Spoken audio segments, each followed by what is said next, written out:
Ano kayang nararamdaman ngayon ni Senator Alan Peter Cayetano, mga tol?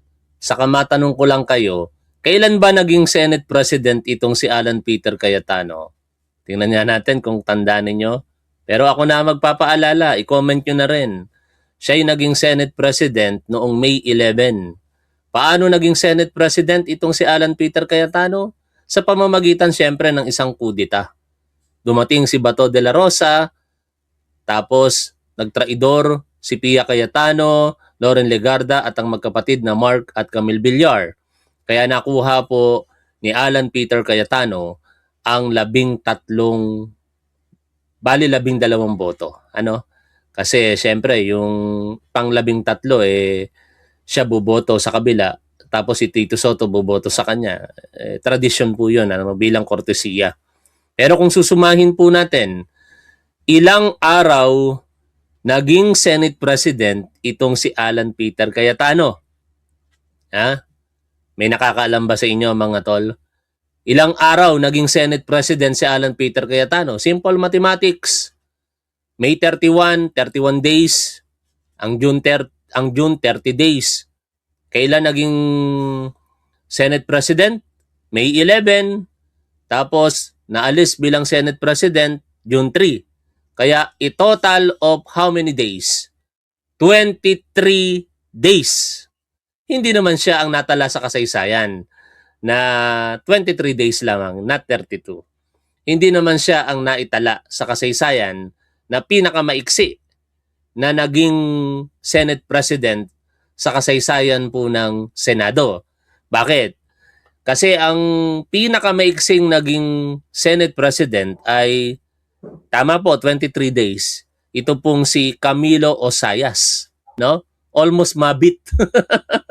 Kasi si Camilo Osayas, 13 days lamang naging Senate President. Siya yung shortest term na meron bilang Senate President.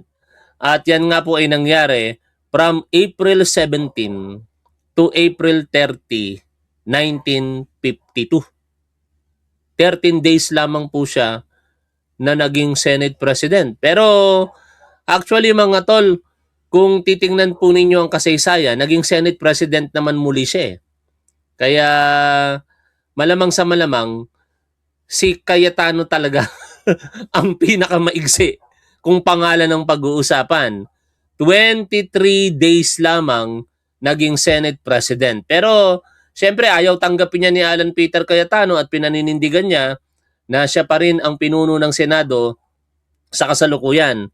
Actually, feeling niya nga siya pa yung namamahala, kaya nagpalabas pa po ito ng memo at gamit ang Office of the Senate President seal noong June 9, 2026. Pero mukhang sampal po sa kanya ang memo na ito eh. Kasi sinasabi po sa memo na ito na dapat magtrabaho ang mga manggagawa sa Senado June 8 at June 9. June 11, no? Yan, from June 8 to June 11. 8 a.m. to 5 p.m. Ano ibig sabihin nun? Dapat may mga nagtrabaho noong nakaraang Miyerkules at saka Huwebes, di ba?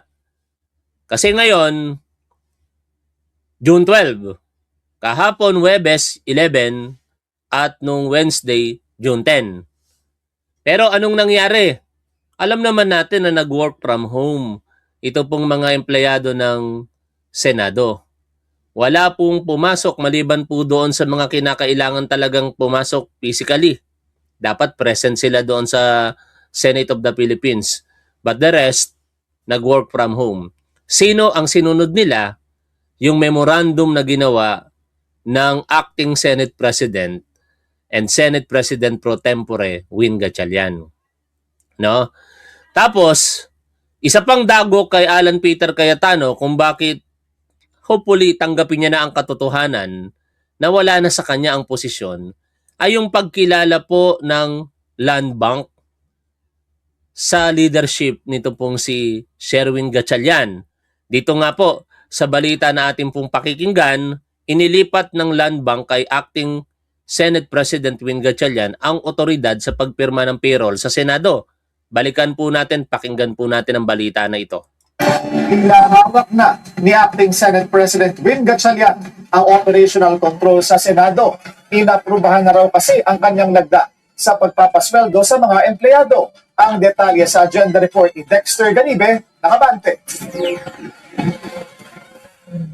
Another win for Win Gatchalian tungo sa pagiging lehitimo ng hakbang ng 12 senador sa bagong mayorya laban sa patuloy na paggigiit ni Senador Alan Peter Cayetano bilang pinuno ng Senado. Sabi ni Gatchalian, susweldo na ang mga empleyado ng Senado sa Biyernes matapos ilipat sa kanya ng Land Bank of the Philippines ang pagpirma ng payroll ng Senado. Pirmado na raw niya ang automatic debit arrangement ng Senado sa Land Bank para sa mga gastos ng Senado.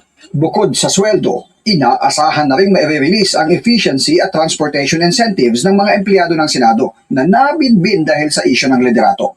Maging ang pag-release ng MOOE ng mga senador ay aprobado na ni Gatchalian para sa operasyon ng kanilang mga opisina. Malinaw na niya ngayon na kinikilala na siya para magtimon sa Senado. Ouch. I think that is for me, a clear evidence na na meron tayong operational control ng Senado. Tama, di ba? Dapat alam mo na yan, Alan Peter Cayetano, wala na talaga sa iyo yung operational control kahit kinikilala mo pa rin ang sarili mo bilang Senate President. Sa kabila nito, tuloy pa rin ang pagigit ng kabilang kampo. Inanunsyo ni Senador Dante Marcoleta na kansilado na muna ang nakatakdasaan ng pagdinig ng kanyang Subcommittee on Flood Control Scandal ngayong Huwebes. Hindi dahil sa pagkilala sa bagong liderato, kundi bilang konsiderasyon daw sa relief efforts kasunod ng malakas na lindol sa Mindanao. Pagbigyan na natin yung dahilan ni Marcoleta, no? Pero alam niyo mga tol, kahit pagpalagay natin, sana nga ganun na lang nangyari na walang nangyaring lindol. Tapos hearing nila Kuno yesterday, alam niyo, yun ay magiging bogus hearing pa rin kasi nasaan ang secretariat? Walang recorder, walang stenographer, walang secretary, walang staff ng Blue Ribbon Committee. Tapos maghihiring ka? Ano yung propaganda na lamang para sa harapan ng publiko? Tapos ito pa ang isa sa dago kay Alan Peter Cayetano. Nagkita si Speaker Bogie D at si Acting Senate President Pro Tempore sa Mindanao nang sila ay nagpahatid ng tulong diyan sa ating mga kababayang Pilipino. Pakinggan po natin itong balita. Kapwa na sa Mindanao, sina Acting Senate President Win Gatchalian at House Speaker Faustino Bogie D. III araw ng Huwebes, June 11. Ito upang bisitahin ang mga komunidad na lubhang naapektuhan ng malakas na lindol noong Lunes, June 8. Nagkita ang dalawa sa Alabel, Sarangani Province. Andun din sina Senators J.V. Ejercito, Erwin Tulfo at Mig Subiri. Ipinahayag ni Senator Gatchalian ang pananabik nitong makatrabaho ang House Speaker. Sagot naman ng House Speaker, magkita muli silang dalawa sa State of the Nation Address. You know?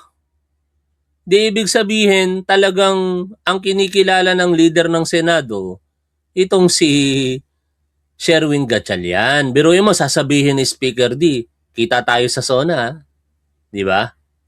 O SONA ni Pangulong Ferdinand Marcos Jr.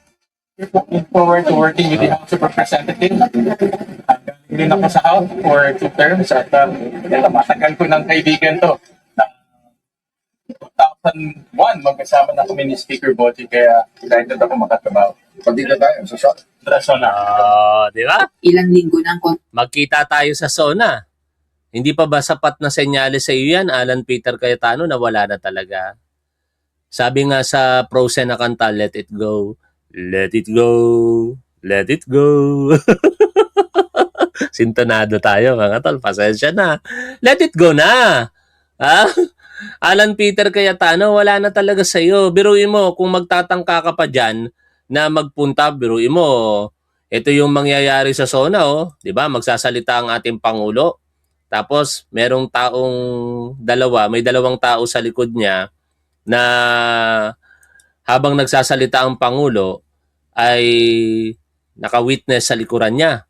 Yun ang Speaker of the House at saka Senate President. Pero sa mangyayaring SONA, kailan ang SONA mga tol? Yan po ay sa ika-4 ng Lunes. ng ika-4 na Lunes ng July. No? I do not know kung ano pong petsa papatak yun. Paki-comment nyo nga dyan mga tol kung anong petsa papatak ang SONA ng ating Pangulo. Pero 4th Monday of July po yun. No? At sa araw po na yon, syempre, muling magbubukas ang sesyon ng Kongreso at titindig kasama ng ating Pangulo ang pinuno ng Congress mula sa House of Representatives at mula sa Senate of the Philippines. Alam naman natin at walang pagtatalo kung sino ang leader sa House of Representatives. July 27. Salamat sa pagpapaalala mga tol. July 27 ang ika-4 na Lunes ng July. Yan ang ika-5 SONA naman ng ating Pangulong ika-5 SONA ng ating Pangulong Bongbong Marcos. Ano? Tapos, yung nasa likod niya, uulitin ko lamang, 2 pinuno ng Kongreso, walang pagtatalo sa leadership sa House of Representatives sa pamumuno ni Speaker Faustino III. Di ba? Pagdating sa Senado, eto na. Pinagpipilitan ngayon ni Alan Peter Cayetano na siya pa rin ang Senate President. Paano ka pupunta ngayon dyan? Kung ang mismong namamahala sa House of Representatives ay ang kinikilala si Senate President Pro Tempore Sherwin Gatchalian. Ano? Aagawan mo siya ng upuan dyan sa inuupuan ng Senate President? Dahil pakilala mo sa sarili mo, ikaw pa rin ang Senate President? Baka makaladkad ka dyan. Kaya nga ako mga tol, I wonder kung a-attend pa itong si Alan Peter Cayetano sa SONA ng ating Pangulong Bongbong Marcos. Baka hindi na rin po ito dumalo tingin ko. No, kung hindi mareresolba yung leadership crisis diyan sa yung kanyang yung kung hindi niya matatanggap kasi resolbado naman yung leadership diyan sa Senado maliwanag na balik operasyon ang kinikilala talaga. Walang iba kung hindi si Sherwin Gatchalian. Ngayon, ito pa ang pinaka sampal kay Alan Peter Cayetano, mga tol. Kasi sa nangyaring pagdiriwang sa pangunguna ng ating Pangulong Bongbong Marcos sa ika-128 anibersaryo ng proklamasyon ng kalayaan ng Pilipinas, ay binati niya ang mga bisita. At isa sa bisita dito, si Senator Sherwin Gatchalian. At ano ang ginamit na titulo ni Pangulong Bongbong Marcos para kilalanin ang kanyang mga bisita, partikular si Sherwin Gatchalian, Senate President Pro Tempore. No? Pakinggan po natin ang talumpati ng ating Pangulong Bongbong Marcos. House Speaker Faustino D. and the honorable members of the House of Representatives, Senate President Pro Tem Sherwin Gatchalian, the Dean of the Diba? Diplomatic Corps. Sigawan pa ang mga tao nung marinig nila na yung titulo ni Sherwin Gatchalian na Senate President Pro Tempore ay binigkas ng ating Pangulong Bongbong Marcos. Malinaw ito, Alan Peter Cayetano, na hindi na lamang si Undersecretary Claire Castro ang nagsasalita bilang Palace Press Officer.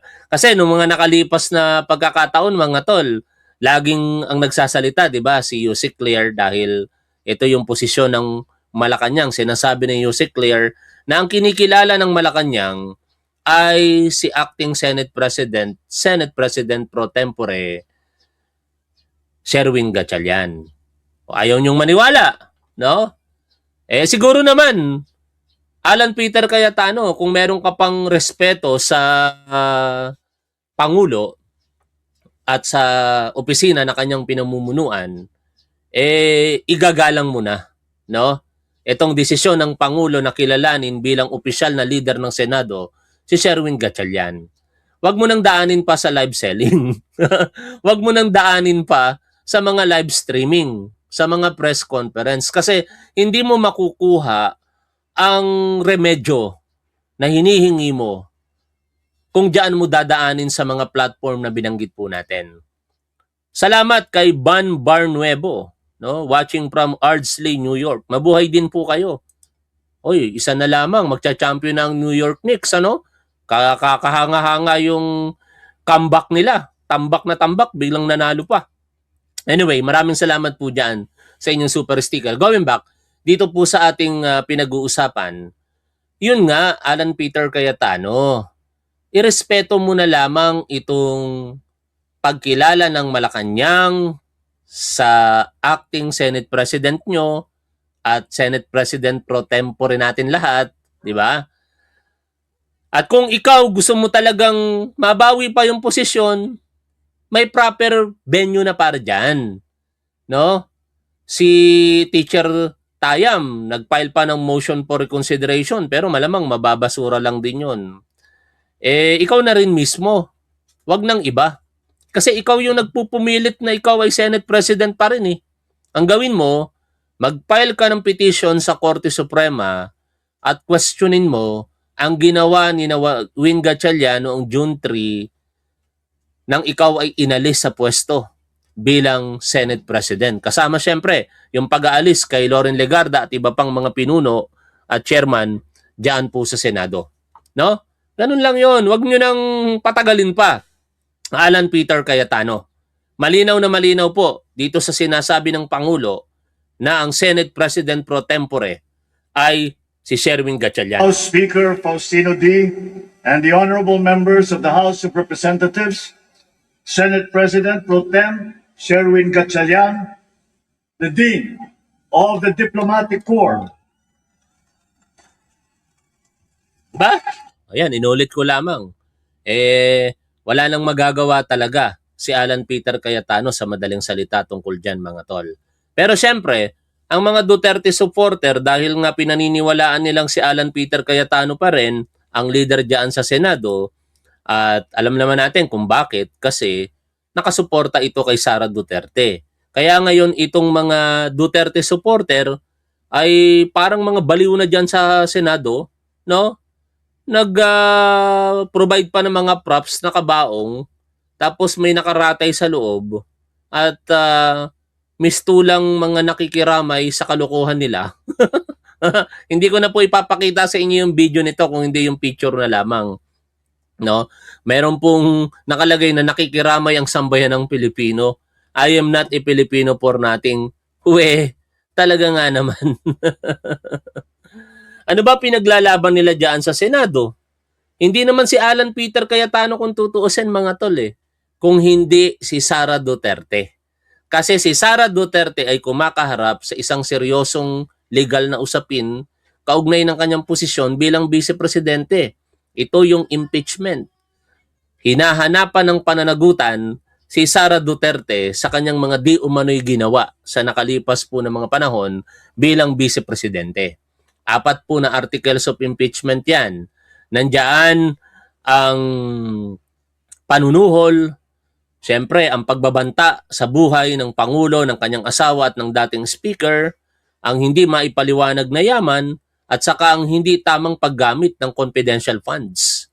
Alinman doon sa 4, kung siya'y mapapatunayan na may kasalanan, tanggal sa pagiging vice-presidente at hindi na makakatakbo pa sa mga darating na panahon sa anumang posisyon sa gobyerno, election or appointment itong si Sara Duterte. Kaya yan yung talagang pinagpipilitan nila ngayong ipaglaban itong mga Duterte supporters na ito. No? Hindi si Alan Peter Cayetano, hindi kung sino mang mga senador dyan. It happens lamang na yung mga senador na binanggit natin na yan, na mga naka-align sa Duterte, ay kumakampi sa mga Duterte, kaya nandyan sila. Pero, si Sara Duterte ba ay dapat managot? Dapat lamang. No?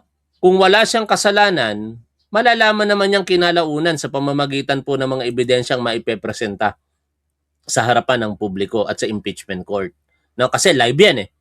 Ipepresenta sa impeachment court, tapos mapapanood po ng live natin, ng public.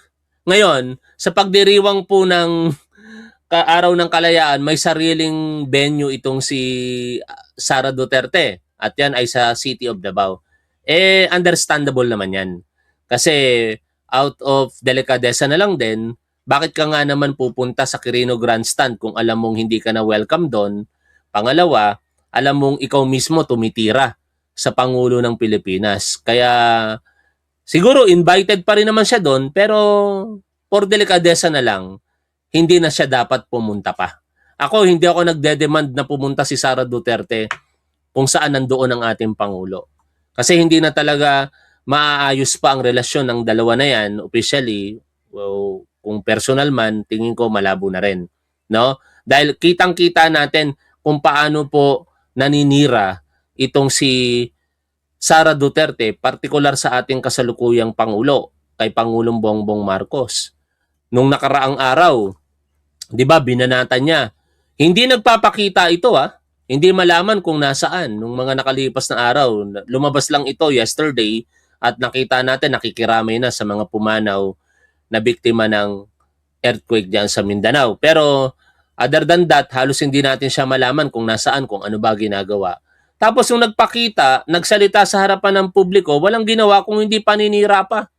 Sinabi pa na kaya daw po nagkakagulo sa Senado dahil sa walang ayos na pamumuno ni Pangulong Bongbong Marcos. Anak ng teteng na ito, parang hindi abogado. Alam na alam niya bilang abogado na meron pong separation of powers. No?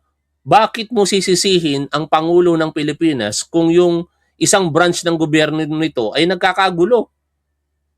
Hindi dapat makialam ang Pangulo ng Pilipinas doon. Ako, yung mga nagsasabing dapat makialam si Pangulong Bongbong Marcos, hindi pwede yun. Hayaan nilang ayusin nila yung problema dyan, pero pwede siya magsalita. Hindi pwedeng makialam. At nagsalita naman si Pangulong Bongbong Marcos.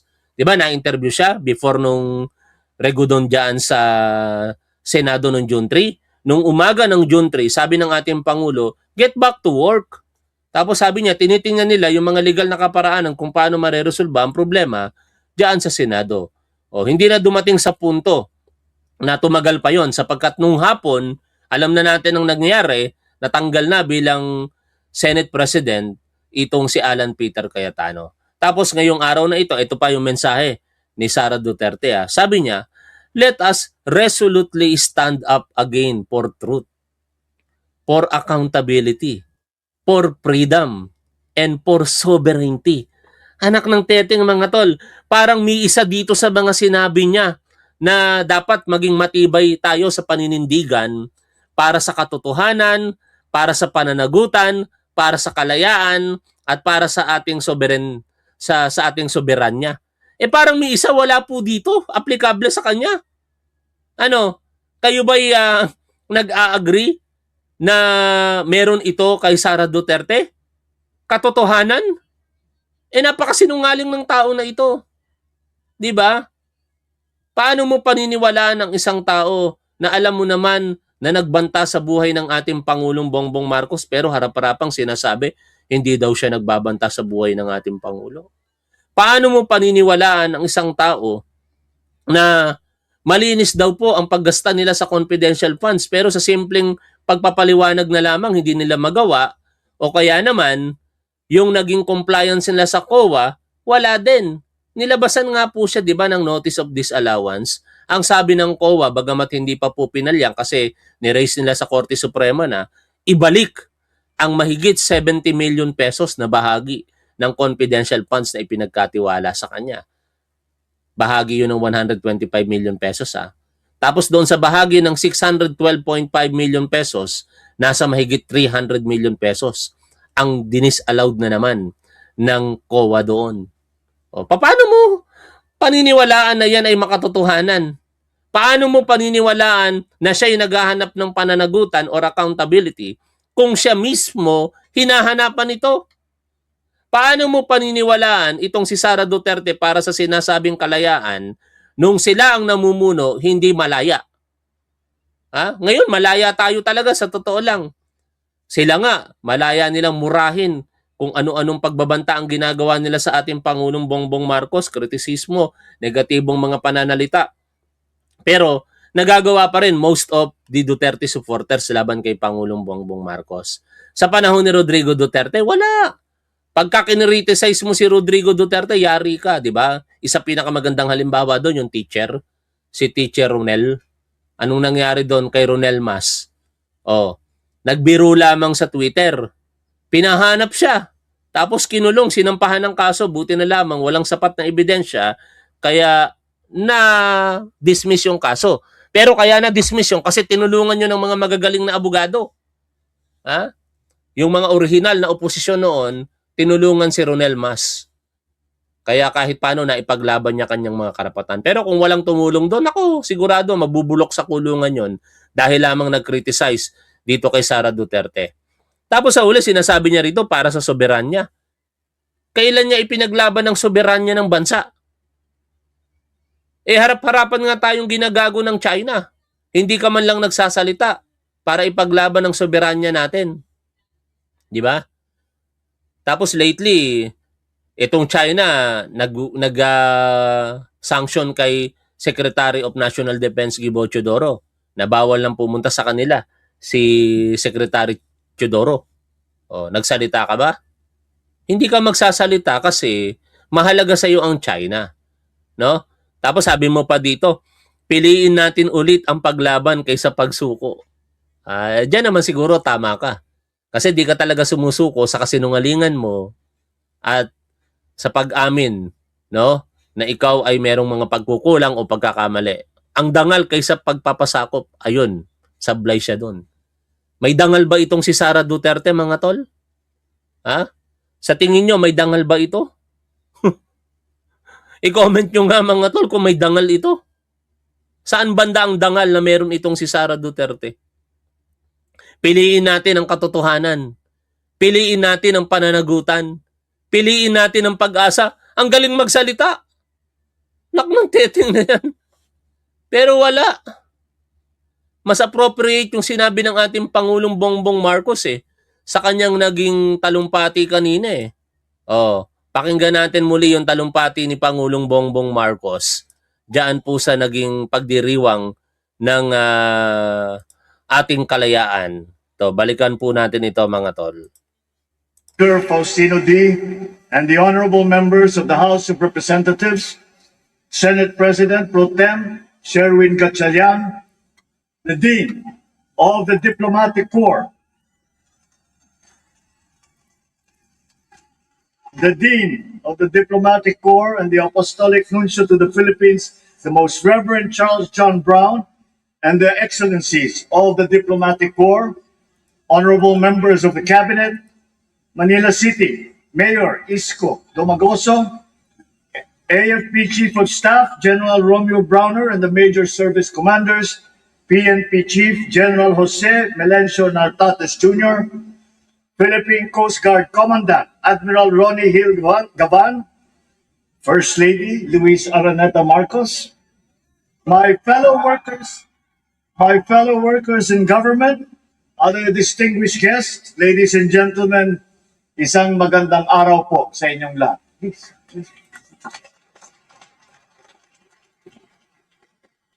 Sa araw na ito, ginugunita natin ang ika-128 anibersaryo ng Proklamasyon ng Kalayaan ng Pilipinas. Sa loob ng lampas 300 taon, naging kolonya ang ating bansa. Sa ilalim ng pamumuno ng dayuhan, dinanas ng ating mga ninuno ang kahirapan, kawalan ng katarungan at pang-aapi.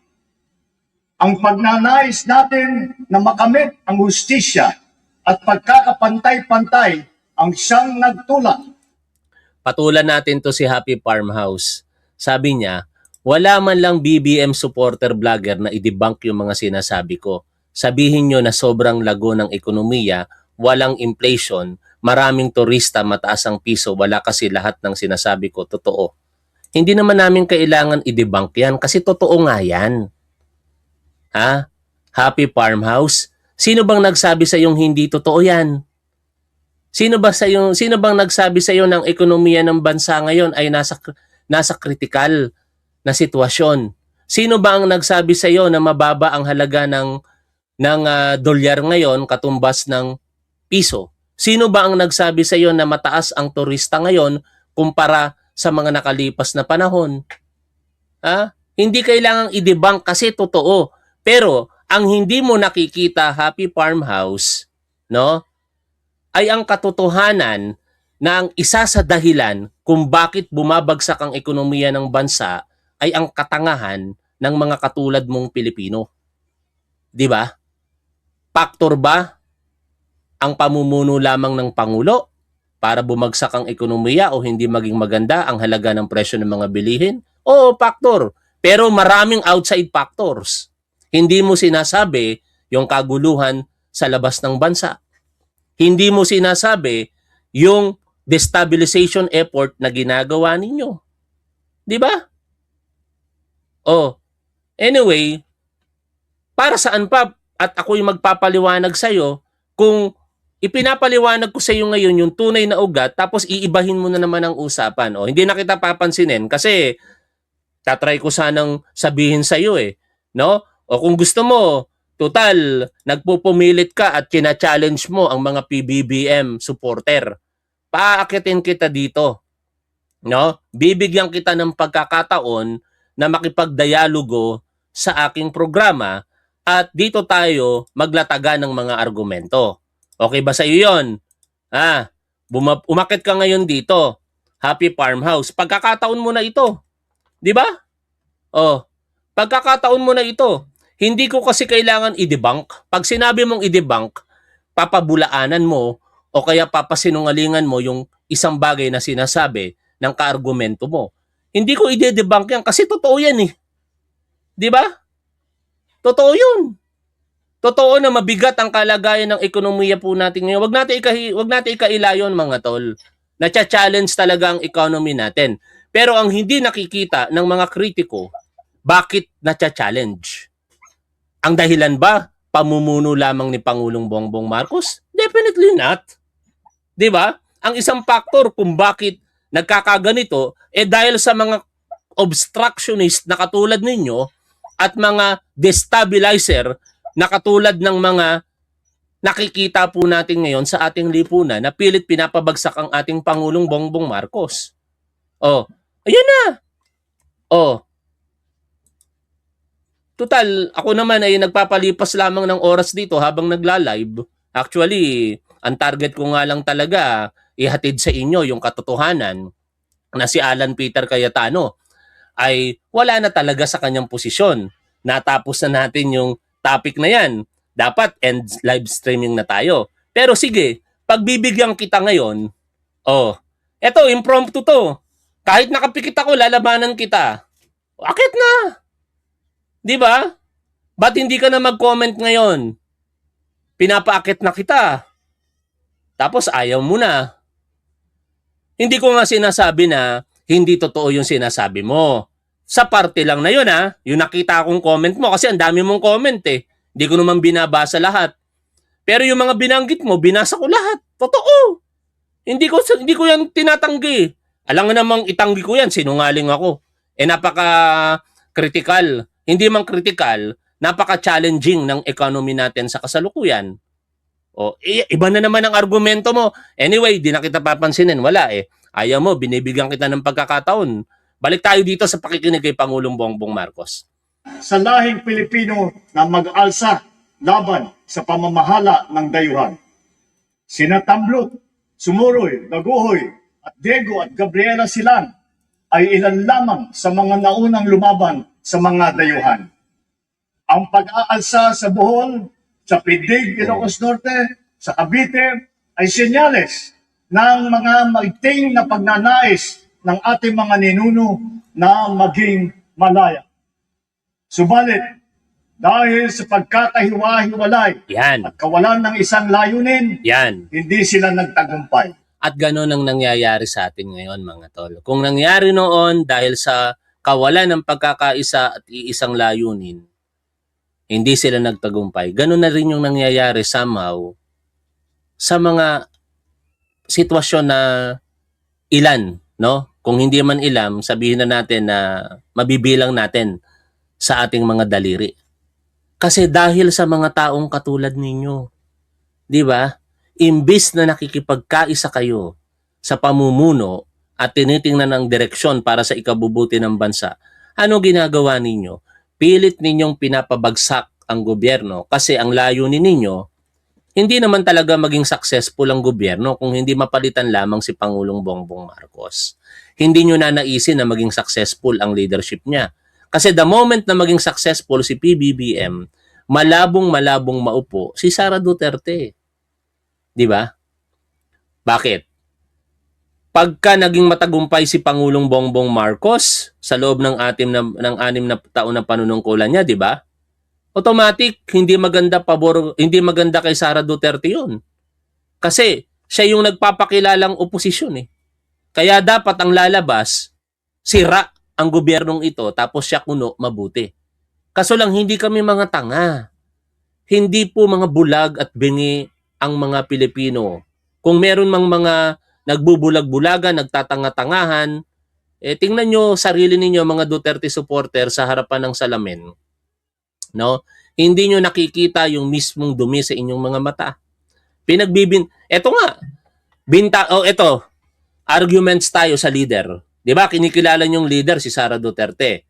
At syempre, lahat tayo, hindi nyo maikakailayan, ang leader talaga natin, si Pangulong Bongbong Marcos. Pero sa dalawa, sino ang merong issue ng korupsyon? Sa dalawa lang sa pangalang Bongbong Marcos at Inday Sara Duterte. Sino ang merong issue ng korupsyon at merong malakas na ebidensya?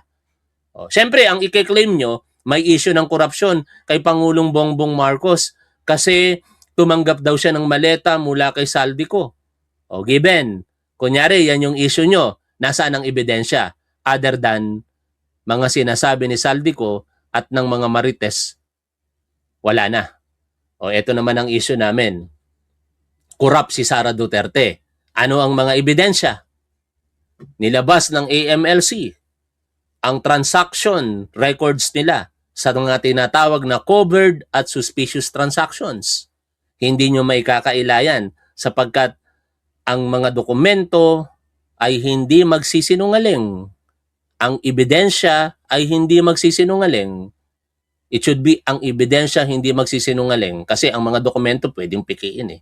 Pero, peke ba ang nilabas ng AMLC? Hindi. Kahit ang mga abogadong nagtatanggal kay Sara Duterte, di nila masabing peke yung nilabas ng AMLC kasi yon ay public records.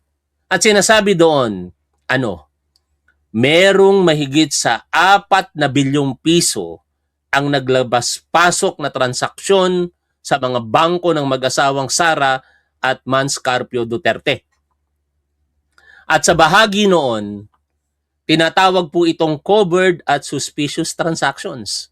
Wala pa doon yung mga hindi na-plug as covered or suspicious transaction. In short, minimum pa lang yung 4.7 billion pesos na nakita sa mga bank transactions na mag-asawang Sara at Duterte. Given, kunyari hindi illegal. Kasi ang akusasyon, illegal eh. Sabi ni dating Senador Antonio Trillanes, ito daw po ay galing sa mga dividendo ng illegal na droga, in particular, from year 2007 to 2015. Kunyari, hindi illegal. Pero ang tanong, mayaman ba si Sara Duterte o hindi? Sabi nyo, hindi siya mayaman. Pero ang tanong, bakit ganon kalaki ang naglabas-pasok na pera sa bangko nilang mag-asawa kung hindi siya mayaman? At bakit merong natitirang 2 bilyong piso mahigit sa transaction na yon? Kaya kayo ngayon natatakot na lumabas ito sa impeachment trial. Kasi pag lumabas sa impeachment trial, bank records na ang titingnan mismo. Isa pa lamang na ebidensya, yung sinasabi ko. Sabi ng mga prosecutor dito, tambak ang ebidensya laban kay Sara Duterte. At diyan, papakinggan natin ngayon si Congresswoman Jinky Luistro. Zoom ang mismong chair ng Justice Committee dyan sa lower house at ngayon siya ang lead prosecutor ng trial ni Vice President Sara Duterte, ang chairperson nga ho ng Justice Committee. At kahapon may announcement na kung sino-sino ang first batch ng mga private prosecutors. Kung Jervy, si Danny Buenapet, si Liza Aquino sa Balitapatan. Good morning po. Good morning, Danny and Liza, at good morning sa lahat ng mga followers and viewers ng Balita Patan. Okay, maraming salamat Kong Jervil ha. At syempre, alam ko very busy kayo ha dahil nga kahapon napanood namin lahat yung press conference. Talagang itong mga iniharap ninyo talagang mga batikan mga sabi nga nila abogado de Campanilla, itong mga experts sa tax, banking laws, mga arbitration, commercial disputes. So ano ang tingin nyo? This is only the first batch. So ibig sabihin, meron tayong asa na second batch Kong Jervin? Definitely, Danny, no? Baka hindi lang hanggang second yan. Baka Wow. may third batch pa. Okay. Because as a matter of fact, they keep on coming. And alam mo, Danny, more than the legal support, no? Na ine-extend nila sa amin in this impeachment trial. This is really very fulfilling in a way that it validates na tama ang nagiging posisyon ng House of Representatives. All of these lawyers are abogado de Campanilla, no? And they are doing this on a voluntary basis, no? Wala silang kikitain dito except for the fact na naniniwala sila sa ipinaglalaban ng House of Representatives, no? So indeed, this is a validation na tama ang ipinaglalaban ng House of Representatives, and that is why these prominent lawyers, these seasoned lawyers, on a voluntary basis, they keep on coming to become part of the process. Mga tangang DDS naman talaga. Pangit ba si Top 1, mga tol? Sabi kasi nila, bakla ako eh. Tapos minsan, tomboy ako. Ngayon naman, ang kunat ng mukha ko. Ay, nako. Tingnan mo, di ba? No? Kahit hindi pogi si Top 1, nawala ng inferiority complex ko nung bata ako. Kasi nung bata ako, talagang ang feeling ko, mababa ako sa mga kapwa ko bata. Pero ngayon, kahit itabi mo pa sa akin kung sinong pogi at matalino dyan, relax lang ako. Kasi meron na tayong self-confidence at wala yan sa mga tatanga-tangang DDS. Walang self-confidence ang mga tatanga-tangang DDS. Bakit ko sinasabing walang self-confidence sa mga tatanga-tangang DDS? Kasi ang sasama ng mga ugali niyan. Pagka meron kang self-confidence, kasama doon yung pagiging mabuting tao. Hindi mabuti ang mga to. No? Biruin mo, i-interviewin lamang ng media dyan sa Senado. Talakera na. Hindi naman sila si Pebbles. Tapos sabi nila, nakadroga ka raw. Walang hiya. Yung nagsasalita parang nakadroga, parang high. Pansinin ninyo ito.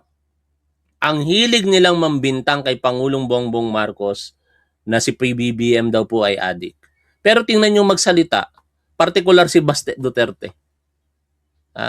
Pagkumparahin nyo yung pananalita ng dalawa, yung pag-uugali, sino ang mas adik tingnan? O sino ang adik? Hindi pala mas adik. Sino ang adik tingnan? No? Anyways, tuloy tayo sa pakikinig dito kay Congresswoman Luistro. Prosecution team. Ang palaging sinasabi nila, Danny, para sa bayan ito. Wala na, last na to, nababanggitin kita, Happy Farmhouse. Pinagbigyan na kita eh. Wala ka, mahinang nilalang ka. Kasi kung malakas na nilalang ka, dapat ginaya mo si Coco Locoy eh. Si Coco Locoy, nung nanood dito yon at tinamon ako ng debate, binabaan ko ng link, umakyat eh. Pag-akit niya, pahiya siya. Kasi kung ano-ano pinagsasasabi sa harapan ng camera, ang layo-layo dun sa dinadebatehan namin. Kaya sabi ko, sige, panalo ka na. Hindi na ako makikipagtalo kasi walang tutunguhan ng direksyon eh. No? And tuloy na lang natin ang pakikinig po dito kay Congresswoman Luistro na pilit pinabagsak sana ni Sara Duterte pero hindi siya nagtagumpay. Bagkus ngayon, nangunguna pa ito para pabagsakin si Sara Duterte. Hindi, para papanagutin si Sara Duterte. No? And I want to clarify yung sinabi kahapon ni Attorney Capuna na it's payback time. Ang ibig sabihin po niya ng payback time is panahon na para ito namang magagaling na abogadong ito ang magserbisyo sa bayan. Okay. That's what she meant, no? Okay. So napaka-overwhelming nga nung kanyang sinabi rin, no? At lahat ho kasi ito, mga prominent, sinasabi ko nga sa partner ko, galing ng Peka Bar, galing ng Lorna Castilla, Kapunang Castillo Office, galing pa nga ng ACRA yung iba dyan, na ngayon ay ibang law firm na, tapos yung grupo nga ng sa legal law, yung kay Amando Ligutan, kilalang kilala din yon. Pero for now, ano ho ba ang masasabi nyo na ibig sabihin, ang lumulutang ibig sabihin 25 witnesses, so nag-a-agree na kayo na itong 25 will be very crucial in terms of siyempre live stream na magiging malaki ang magiging maitutulong nito sa takbo ng trial? Definitely, Danny, no? Yung 25 mukhang yun na yung final namin. And kahapon, bago kami naghiwa-hiwalay, we even Maraming salamat sa Rosa. Mga tol, hindi nyo kailangan mag super sticker. Naka-on lang yan para na rin kay YouTube, no? Kasi baka mapagbintangan pa tayo dito na katulad ni na Banat Bay na binabasa lamang daw po yung mga comment ng mga nagsesend ng super chat or super sticker. Hindi po tayo ganun dito. Nagsesend kayo, kaya nire-recognize ko kayo. Nakakahiya naman sa mga hindi nakakapag-send. Kaya hindi nyo na kailangan mga tol. From now on, hindi nyo kailangan mag-send ng super sticker sa akin or super chat. Naka-turn on lang yan, pakikisama kay YouTube. Pero sapat na nanonood kayo. Sana lagi nyo pong panonoorin si Top 1. Doon pa lamang, ika nga, paldong-paldo na tayo sa panonood ninyo mga tol. Maisingit ko lamang ito. Nag-play yung victim na naman sino hulaan ninyo mga tol? Tingnan niya natin, kwentuhan tayo ngayon. Sino ang makakahula ng playing victim na naman? Ano ba ang mainit na balita kahapon?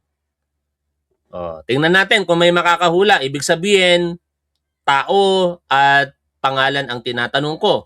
Sino ang playing victim ngayon? Nakita ko lamang dito sa balita. Si Cayetano? Hindi po. Si Alan? Hindi po. Hindi po si Alan. Sino ang playing victim ngayon? Balitang-balita po ito kahapon. Cayetano, Lustay, Sara, hindi po. Si Minette, hindi po. Si Robin, hindi po. 10K, hindi po. Walang nakakagets. Mama Alan, hindi po. Sara Mau, hindi po. Ay, naku naman mga tol. May nakatama si Chabit. Si Chabit. Si Chabit Singson, playing victim mga tol. Ito po, sa balita po ng ABS-CBN. Biruin mo, sinasabi ni Chabit ngayon, I will not be silenced. Nanindigan ng negosyanteng si Chabit Singson na ang kanyang pagkakaaresto sa kasong cyber libel ay isang paraan umano upang siya'y patahimikin matapos niyang manawagan ng investigasyon kaugnay ng umano'y flood control scandal. Saan banda? Chabit Singson, ang nagsampa di umano ng kaso sa'yo, i-correct mo na lamang kami kung mali, ay kapatid mo mismo. Di ba? Ito po yung post ni Atty. Jesus Palsis. Si Atty. Jesus Palsis, nagtanong siya. Sabihin nyo sa amin ngayon, Mr. Chabit Singson, kung hindi totoo ito. Kasi sa pagtatanong ni Atty. Jesus Palsis, kapatid nyo po daw, no? Ang nagsampa sa inyo ng kaso, sabi po dito ni Atty. Palsis, OMG! Totoo ba ang nagkaso daw ng cyber libel against Chabit Singson kaya siya nagka-warrant of arrest ay isang Singson din? No other than his brother, former Bigan City Mayor Jose Bonito Singson Jr. Grabe ang Game of Thrones. Ito daw po. Tapos ngayon, sasabihin mo, Mr. Chabit, na you will not be silenced. Anong kaugnayan nun? Kapatid mo daw ang nagsampa ng kaso sa'yo. Di ba? Talaga nga naman, Ito yung sinasabi ko mga tol na pa-victim. Pero, hindi naman yun ang katotohanan. Ano ba ang dahilan? Sabihin nyo po sa amin, bakit kayo sinampahan ng kaso ninyo, kaso ng kapatid nyo mismo ng cyber libel? No? May kaugnayan ba yan sa kasalukuyang gobyerno?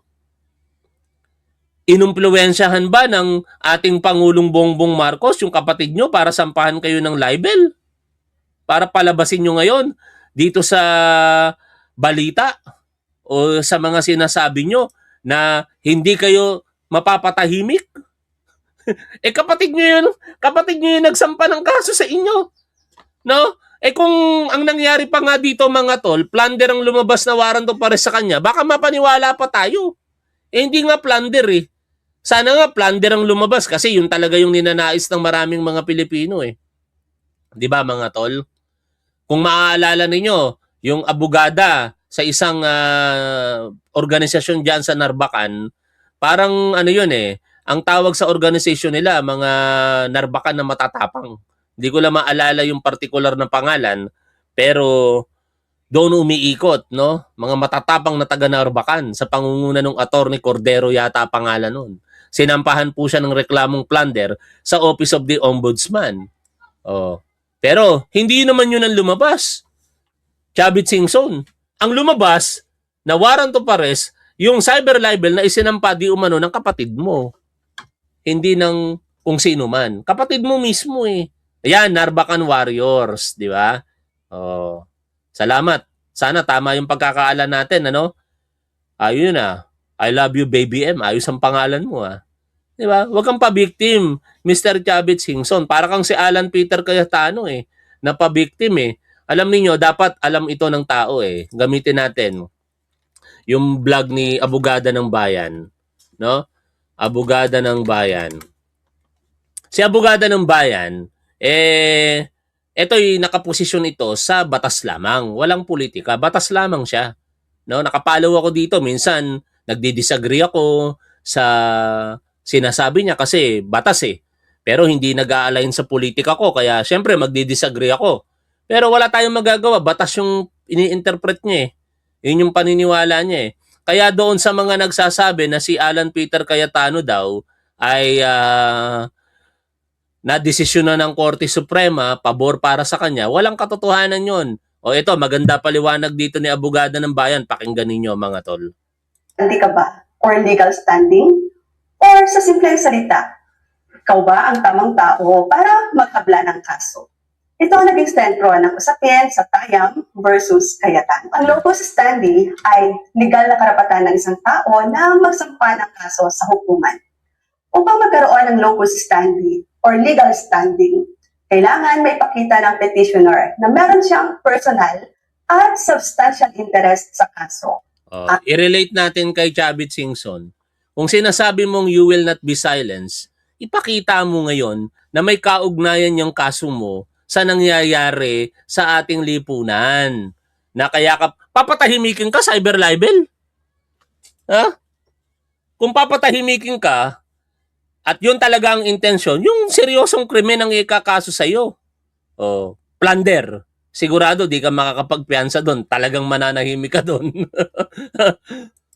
At siya ay nakaranas or tiyak na makakaranas ng direct injury bunga ng pinag-question niyang action. Hindi sapat ang simpleng hindi ako sang-ayon. Hindi sapat ang paniniwalang mali ang ginawa ng mga nasa Senado.